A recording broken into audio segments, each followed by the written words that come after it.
Eh bien, bonjour à vous tous, et comme nous sommes vendredi, le vendredi c'est Scratch. Alors on continue les bonnes habitudes, enfin certains peut-être sont dégoûtés de revenir sur Scratch, en tout cas on y revient, et on va continuer à faire ce que nous faisions avant d'être confinés. Alors, nous étions arrêtés la dernière fois à ce petit programme, où on avait donc vu comment faire pour obliger l'utilisateur d'entrer un nombre entier. Rappelez-vous, donc si je marque ici un nombre entier, si je marque un nombre à virgule 6,2, ça ne marchera pas. Si je mets du texte, ça ne marchera pas. Par contre, si je mets un nombre entier, 5 par exemple, là ça marchera, elle me dira merci. Très bien. Par contre, ce qu'on n'a pas réussi à faire encore, c'est lorsqu'on ne rentre pas un nombre entier, eh bien Scratchy ne nous dit pas quel est le problème. Il ne dit pas qu'il veut un nombre entier. Enfin, il a dit la première fois, il dit entre un nombre entier, mais il ne dit pas qu'on a échoué dans la manière de mettre un nombre entier. Enfin, ici, je change le point que j'avais oublié de mettre. D'accord. Donc, vous voyez que, et alors que la fois précédente, on avait ça. Si on donnait un nombre entier, il disait merci, et si on ne disait pas un nombre entier, même il nous insultait, je crois. D'accord. Enfin, insultait gentiment. C'est Scratchy quand même. On l'aime bien. Et il nous aime bien aussi. D'accord. Alors là, du coup, il n'y a plus ce moment-là. Alors, on va faire comment? Eh bien, il va falloir réfléchir différemment. Parce que jusqu'à présent, on avait deux cas. Soit le cas, on entrait un nombre entier, il disait merci. Soit le cas, il n'entrait pas un nombre entier et il disait ça va pas du tout. Alors comment on va faire ici? Parce que là, on tourne, on tourne, on tourne. Grâce à la boucle ici, on tourne, on tourne, on tourne, jusqu'à ce qu'on ait un entier. Et lorsqu'on ne tourne plus, ben donc ça veut dire qu'on a donné un entier, on dit merci. D'accord? Alors comment on va faire maintenant? Eh bien tout simplement, donc ça vous aviez à le faire pour aujourd'hui. Hein. Donc j'espère que maintenant tout le monde y a réfléchi et tout le monde est prêt à avoir la correction. Si ce n'est pas le cas, il est encore temps de mettre sur pause et d'essayer de le faire vous-même. Pas forcément de réussir, on dit toujours ça. L'important n'est pas de réussir ici. L'important est d'essayer. L'important est de se casser la tête pour y arriver. Parce que la correction que je vais donner ici, si vous n'y avez pas réfléchi, elle n'aura aucun intérêt. L'important, c'est d'avoir essayé, de se casser la tête, d'avoir essayé une fois, bah, ça marche pas, on essaie autre chose, ça marche toujours pas, on essaie encore autre chose, ça marche pas, on essaye des choses bizarres qui fonctionnent mais qui sont pas terribles. Donc il y a des tas de manières de faire, dont des meilleures évidemment. Donc on va voir ça, mais il faut avoir essayé. Si vous n'avez pas essayé, franchement, à la limite, arrêtez la vidéo, ça sert à rien. Alors continuons pour ceux qui travaillent sérieusement. Alors répéter, etc. Donc là-dedans, cette boucle-là, on va la faire uniquement, la première fois déjà, on va la faire la première fois, et après on va la faire uniquement lorsque on aura échoué, lorsqu'on aura entré un nombre qui n'est pas un nombre entier. Alors certains pourraient penser, ben tiens, puisque cette boucle-là se fait uniquement lorsque j'ai un nombre, j'ai entré un nombre qui n'est pas entier, justement, je pourrais ici, par exemple, dès le début, lui dire, on a dit un entier. Et il n'est pas content. Et là, ça marche pas. Parce que regardez, si je lance le programme, et de suite, il m'engueule. Alors que j'ai rien dit. Alors, je n'ai pas encore donné de proposition. Déjà, il m'engueule. Non, ça ne va pas. Donc, ça veut dire quoi? Ça veut dire qu'il va falloir qu'il m'engueule, d'accord, mais uniquement lorsque j'aurai entré un nombre et qu'il ne sera pas un entier. Donc, déjà, il faudra dire ça après que j'ai dit un nombre. Par exemple, ici. Allons-y. Là, au moins, il me pose la question. Si je marque 6,2, ah, il m'engueule. Et il me pose à nouveau la question. Si je tape du texte, il m'engueule. Et il me pose à nouveau la question. Mais si je marque un nombre correct, 9 par exemple, il m'engueule quand même. Et après, il me dit merci. On voit donc que la position du dire on a un entier, elle est correcte. Mais il ne faut pas qu'il me le dise tout le temps. Quand est-ce qu'il doit me le dire? Ben, uniquement lorsque je n'ai pas donné un entier. Donc ça veut dire que ici, se dire sera à mettre dans un si. Voilà, si je n'ai pas mis un entier, alors il m'engueule, il dit on a dit un entier. Donc toute la question va être ici de savoir comment dire en langage Scratch je n'ai pas entré un entier. Alors on a déjà vu comment, on va dupliquer ceci, comment on disait j'ai entré un entier. Rappelez-vous ici, répétez jusqu'à ce que nombre soit égal à plancher de nombre, ça veut dire jusqu'à ce que nombre soit un entier. Parce que rappelez-vous, Le plancher, c'est en gros, surtout pour et en tout cas pour les nombres positifs, c'est la partie entière. D'accord? Donc, si le nombre est égal à sa partie entière, c'est que forcément, on a entré un nombre entier. Donc, ça veut donc dire que ici, ce bloc vert ici signifie que le nombre entré est un nombre, du moins que nombre est un nombre entier. Mais moi, je veux que nombre ne soit pas un nombre entier. Oui, ma condition, c'est ça. Dans quel cas je veux dire ça? Je veux dire ça uniquement lorsque le nombre n'est pas un nombre entier. Je vais mettre une seconde ici, que le seconde, ça va faire long. D'accord? Alors, il faudrait donc avoir ici un différent. Nombre différent de plancher de nombre. Et oui, effectivement, si nombre est différent de plancher de nombre, ça veut bien dire que nombre n'est pas égal à sa partie entière. Et donc, c'est que ce n'est pas un entier. Donc, je vais dans opérateur et je cherche différent. Et je ne trouve pas différent. Là, je ne suis pas content. Comment on va faire alors pour avoir quand même le différent? Eh bien, il y a ce bloc-là, ce bloc non. Ce bloc non, eh bien, il dit le contraire de ce qu'on met dans l'hexagone qui est là. D'accord? C'est-à-dire que si dans ce bloc-là, je mets, regardez, ceci, non de nombre égal plancher de nombre, ben ça veut dire nombre n'est pas égal. Et non pas nombre est égal, puisqu'il y a le non ici devant, ça veut dire nombre n'est pas égal à plancher de nombre.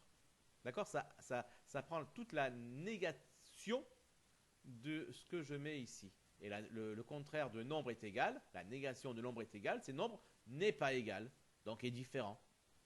Regardez, si je mets ça là-dedans maintenant, il faut que ça rentre. Allez, c'est blanc, ça y est, c'est rentré. D'accord? Si je mets ça là-dedans, regardons ce qui se passe. Si je rentre un nombre entier, donc on va commencer par un nombre mauvais, le nombre 6,2 par exemple. À la place de le valider, je vais regarder ce qui se passe. Au départ, nombre est égal à 0,1. Très bien. Donc, nombre n'est pas égal à son plancher. Il rentre ici. Il demande un nombre entier. Effectivement, il me l'a demandé.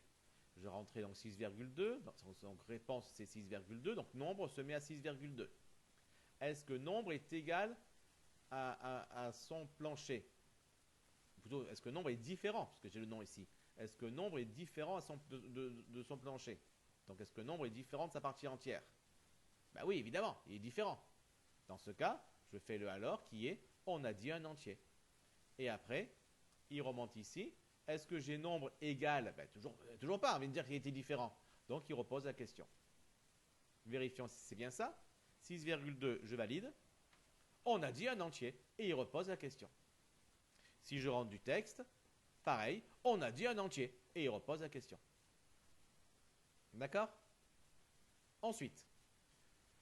Ensuite, il faut voir dans le cas où ça marche. Si je mets 8 par exemple, qu'est-ce qui va se passer si je mets 8? Alors, faisons le programme ensemble. Au départ, nombre vaut 0,1. Est-ce que nombre est égal à son plancher? Ben non, parce que c'est 0,1. Donc, il pose la question. Très bien, il est en train de la poser. Est-ce que nombre... donc, on met la réponse, c'est 8. J'ai mis. Donc, nombre prend la valeur 8. Est-ce que nombre, c'est-à-dire 8, est différent? N'oublie pas, j'ai le nom ici. Donc, est-ce que le 8 est différent de plancher de 8? C'est la partie entière. Est-ce que 8 est différent de 8? Ben non, évidemment. 8 n'est pas différent de 8. Donc, est-ce que je fais se dire non?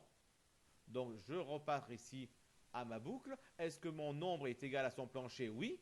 Donc, je ne fais plus la boucle. Je sors de la boucle et je dis directement merci. Essayons. Merci. D'accord? Vous avez vu comment ça marche? Parfait. Alors, ce qu'on va voir aujourd'hui, c'est un peu la suite. On va se poser une question. Moi, j'ai un nombre entier, mais regardez, si je mets ici un nombre entier, moins 6, il me l'accepte. Ben évidemment, il me l'accepte, c'est un nombre entier, moins 6. Un entier relatif, un entier négatif. Mais moi, ce que j'aimerais avoir ici, c'est un nombre entier qui soit positif. C'est-à-dire de 0 jusqu'à l'infini, évidemment, 0, 1, 2, 3, 15, 20, 300 milliards, etc. Mais je ne veux pas de négatif, je ne veux pas de moins 1, je ne veux pas de moins 2, je ne veux pas de moins 3. Comment on va faire ça? Comment va-t-on faire? Déjà ici, la phrase, il faudra marquer un entier positif. D'accord? Alors, comment est-ce qu'on va faire ça? Bien, regardons. Pour être un entier positif, il faut deux conditions. Il faut être un entier et être positif. Là, j'ai déjà ici, dans ma boucle, la condition que je suis un entier. Il me faut aussi avoir donc une deuxième condition qui sera être positif. Ben, positif, je l'ai ici. D'accord? Alors, puisque nombre est positif, je veux avoir les deux conditions en même temps. D'accord? Je veux avoir cette condition et cette condition. Bien, tout simplement, regardez. Ici, j'ai un opérateur qui s'appelle et. Si je veux avoir les deux conditions, bien, je mets tout simplement la première condition ici et la deuxième condition ici. Et ça, je le mets là-dedans. D'accord? Alors, pour l'instant, on va enlever ceci. D'accord? Ça, on le reverra plus tard. Ça complique encore un peu les choses. Donc, on en verra un peu plus tard. Et voir déjà si ça marche bien comme ça. Alors, entre un nombre positif, si j'entre moins 5, il me refuse. Si j'entre 6,3, il me refuse toujours. Si j'entre du texte, il me refuse toujours. Si j'entre 8, il m'accepte. Ça a l'air de marcher. Pas vraiment. Entrer un nombre entier positif, si j'entre 0, il me le refuse. Regardez, non, il vaut bien 0 ici, et il me le refuse quand même. Pourtant, 0, c'est un nombre positif. Mais il est aussi négatif, c'est vrai, mais il est positif aussi. On part de 0 jusqu'à très très grand nombre, jusqu'à l'infini pour avoir les positifs. Donc forcément, 0, il devrait pouvoir me l'accepter. Puisque j'ai demandé un positif, je n'ai pas demandé un strictement positif. Alors comment on va faire? Eh bien, c'est assez logique qu'il me le refuse, puisque regardez, lorsque nombre est égal à 0, est-ce que nombre est égal à son plancher? Oui, donc ça n'est pas de problème. Mais est-ce que nombre, 0, est plus grand que 0? Ben non, 0 n'est pas plus grand que 0. Donc il va falloir trouver des manières différentes de le faire. Il y en a deux en fait. La première manière est de dire que j'aimerais avoir un supérieur ou égal. Voilà, moi ce que j'aimerais c'est avoir un supérieur ou égal. Le problème c'est que je n'ai pas de supérieur ou égal. Alors si je n'ai pas un supérieur ou égal, eh bien je peux le créer. Je prends l'opérateur ou et je mets d'un côté supérieur ou alors égal. Nombre égale 0. Et c'est ça que je rentre là-dedans. On va réduire un peu la taille. D'accord? Donc ça veut dire là que je répète jusqu'à ce que nombre soit égal à un entier, à son plancher, et en plus, qu'il soit supérieur à 0, soit égal à 0. Donc là, j'ai bien le supérieur ou égal. On va vérifier. Si j'entre 6, il m'accepte. Et si j'entre 0, il m'accepte aussi. Par contre, si j'entre moins 5, il me le refuse. D'accord? Il y a également une autre manière de le faire, en évitant ce ou. Regardez. C'est quoi être supérieur ou égal à 0? Être supérieur ou égal à 0, c'est ne pas être inférieur strictement à 0. Vous voyez ce que je veux dire? Regardez. Si je prends ici l'opérateur inférieur, si je mets nombre est inférieur à 0, d'accord? Et que je prends, je dis ne pas être, parce que c'est quoi être strictement inférieur à 0? C'est être, pour les entiers, pour simplifier, être strictement inférieur à 0, c'est quoi? C'est être moins 1, moins 2, moins 3, moins 4, moins 5, etc. D'accord? Et donc ne pas être ceci, ne pas être cela, ne pas être strictement inférieur à 0, c'est donc ne pas être moins 1, moins 2, moins 3, moins 4, etc. C'est-à-dire c'est être le reste, c'est-à-dire 0, 1, 2, 3, 4, 5, etc. Donc c'est bien être la partie supérieure ou égale. Et comment on fait pour dire ne pas être inférieur strictement à 0? Eh bien on utilise comme tout à l'heure le non. Et donc ne pas être inférieur strictement à 0, ça signifie être supérieur ou égal à 0. On va vérifier. On va enlever, faire un peu de ménage. En regardant. Là maintenant, si j'entre 6, il me l'accepte. Si j'entre moins 5, il me le refuse. Et si j'entre 0, il me l'accepte aussi. Ça marche. Donc vous voyez, il y a deux manières de faire, soit par le ou, soit par le non. Peut-être que le ou est un peu plus simple à comprendre quand on le voit. On voit bien que c'est supérieur à 0 ou égal à 0. On comprend mieux le supérieur ou égal. Avec le non, c'est peut-être un peu moins clair, mais ça raccourcit un peu le code. Donc c'est à vous de voir ce que vous préférez. Moi, je vais laisser celui-là pour l'instant. Ok, bon, il faut encore rajouter ça quand même. On va faire un peu de ménage. Il faut encore rajouter ça quand même. Donc, ici, on a donc vu... on va rajouter ça. Donc, que faut-il mettre là, finalement? Il faut mettre le contraire de ceci. D'accord? Quand est-ce qu'on dit qu'on n'est pas content? Lorsque ceci n'est pas vérifié. Alors, il y a plusieurs manières de faire la chose. Là encore.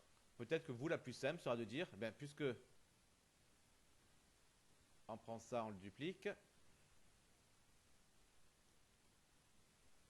Puisque c'est ceci n'a pas été vérifié, tout simplement, c'est non tout ça. Donc, on prend tout ça et on le met dans non. D'accord? Si la condition que j'ai pour arrêter la boucle n'est pas vérifiée, donc si j'ai non tout ça, eh bien je peux dire ça n'a pas du tout, on a dit un entier positif. Essayons pour voir. Il faut qu'il rentre dedans. Voilà, là il y est. Dès que la partie blanche, c'est qu'il rentre dedans. Alors essayons. Si j'entre moins 6, on a dit un entier positif. Si j'entre du texte, on a dit un entier positif. Si j'entre 8, merci. Et si j'entre 0, merci également. D'accord? Bien. Maintenant que les choses soient bien claires pour vous, il faut bien réussir à réfléchir à tout ça. Ce qu'on va vous demander de faire, alors cette partie-là, attention, hein, on pourrait beaucoup la simplifier et écrire des choses bien plus simples. Hein. Mais je pense que pour l'instant, déjà, vous avez compris le principe du non et c'est pas mal de garder là-dessus. Vous verrez plus tard comment on simplifie ces écritures-là. Donc, j'y reviens donc à ce qu'on avait à dire. Oui, ce que vous avez à faire pour la prochaine fois quand même, parce qu'on va pas s'arrêter là. Maintenant, c'est très simple. On va vous demander que Scratchy vous demande le nombre ici, comme il le fait, d'accord, un entier positif. Et je veux qu'après, en deuxième, il vous demande à nouveau un nombre. Donc un deuxième nombre, donc il faudra forcément avoir une deuxième variable, hein. Il ne faudra pas utiliser nombre, peut-être vous utiliserez nombre 1, nombre 2, enfin ce que vous voulez quoi. Je vais vous demander un deuxième nombre, et cette fois-ci, ce deuxième nombre, il devra être strictement positif. D'accord? Donc notez bien. Donc là on a fait le premier programme. Je ne vous donne pas le programme sur Pronote, on ne donne pas, c'est à vous à le taper. À vous à l'écrire. Mais vous l'avez ici sur la vidéo, donc il n'y a qu'à comprendre ce qu'on a fait et refaire la même chose. Et pour bien voir si vous avez bien compris, votre travail pour la prochaine fois, c'est pas long du tout, d'accord? Il suffira tout simplement de demander à Scratchy un deuxième nombre. Un nombre entier encore, mais cette fois-ci qui sera strictement positif. C'est-à-dire qu'on refusera 0. Là, on a accepté 0. Pour le deuxième, on refusera 0. D'accord? Allez, je compte sur vous. Bonne journée, bon scratch et à la prochaine. Ciao, ciao!